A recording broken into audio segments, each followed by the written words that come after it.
धन धन सतगुरु तेरा ही आसरा, हाजिर नाजिर जिंदा राम तेरा ही आसरा। साखी सहनसा मस्ताना जी। कर्फ्यू में फिरोजाबाद जाना। आगरा से प्रेमी पीन्यामल सिंधी सच्चा सौदा दरबार आया करते थे। वह आगरा शहर में दूध का काम करते थे।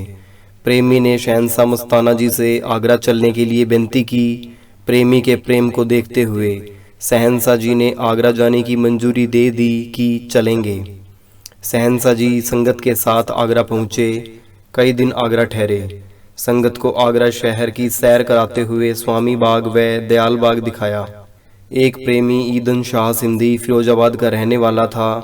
प्रेमी ईदन शाह सिंधी को नामदान की बख्शिश सच्चे पातशाह जी से हुई थी।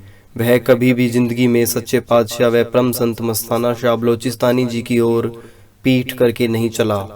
उनका कांच की चूड़ियां बनाने का अपना कारखाना था। वह भी सच्चा सौदा दरबार में आया करते थे।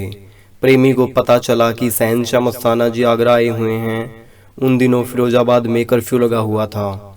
प्रेमी ने सोचा कि शहनशाह जी को अपने घर बुलाऊं, उनके स्वागत के लिए बैंड बाजे और बंदूकों की सलामी दूं। प्रेमी ने कर्फ्यू के अंदर बैंड बाजे और बंदूकों की सलामी का प्रबंध किया। वह बैंड बाजे वाले को कहा कि शाम को हम आएंगे, आप तैयार रहना। प्रेमी सारा प्रबंध करके आगरा पहुंचा और शहनशाह मस्ताना जी से हाथ जोड़कर बेनती की कि आज हमारे यहाँ फिरोजाबाद चलो। प्रेमी की बात सुनकर अंतर्यामी मौज फरमाने लगी, क्यों चक्कर में डालता है, वहाँ कर्फ्यू लगा हुआ है। शहनशाह मस्ताना जी ने फिरोजाबाद जाने से इनकार कर दिया। प्रेमी का प्रेम बहुत था। प्रेमी ने काफ़ी प्रार्थना की और फिरोजाबाद जाने के लिए शहनशाह मस्ताना जी को राजी कर लिया। शहनशाह जी उसके साथ फिरोजाबाद के लिए चल पड़े। जब फिरोजाबाद पहुंचे तो बंदूकों की सलामी हुई। इधर से मिलिट्री आ रही है। मिलिट्री वाले शहनशाह मस्ताना जी को देखकर बड़े मस्त हो गए और बोले जाओ। जब कारखाने के नज़दीक पहुंचे तो बैंड बाजों से स्वागत हुआ और स्वागत करने वालों को प्रसाद दिया गया। शहनशाह मस्ताना जी ने फरमाया कि आज रात को नहीं आना, आज सत्संग नहीं होगा। शहनशाह जी ईदन शाह को कहने लगे, संगत को चाय पानी पिलाओ और परिवार सहित इकट्ठे हो जाओ।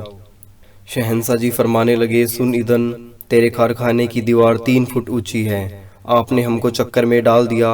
अब आप सारी संगत सहित खड़े होकर सिमरन करो, बैठना नहीं जब तक हम ना कहें। परम संत शामन शाह दाता जी से दया मेहर मांग रहे हैं। सुबह के 4 बज गए। शहनशाह जी फरमाने लगे, कर्फ्यू खत्म हुआ, जाओ आराम करो। शहनशाह जी कई दिन फिरोजाबाद में ठहरे। संगत भी दर्शन के लिए आने लगी।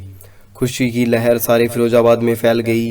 वहाँ एक प्रेमी का कारखाना काफ़ी समय से बंद पड़ा था। कारखाना न चलने से प्रेमी बहुत तंग था।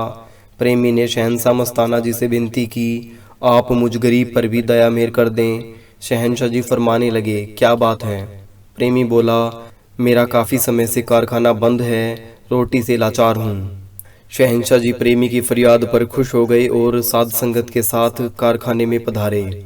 वहां जाकर मास्टर करमदेव को हुक्म दिया, पहले तुम नारे लगाओ, पीछे संगत बोलेगी। साध संगत ने ऐसा ही किया।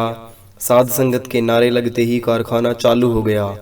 वहां पूरे फिरोजाबाद में शोर मच गया कि सच्चे सौदे वाले परम संतों के चरण पड़ने से मुद्दतों से बंद कारखाना शुरू हो गया, जिसे दिल्ली तक के बड़े बड़े मिस्त्री भी सही न कर सके, वो चल पड़ा है।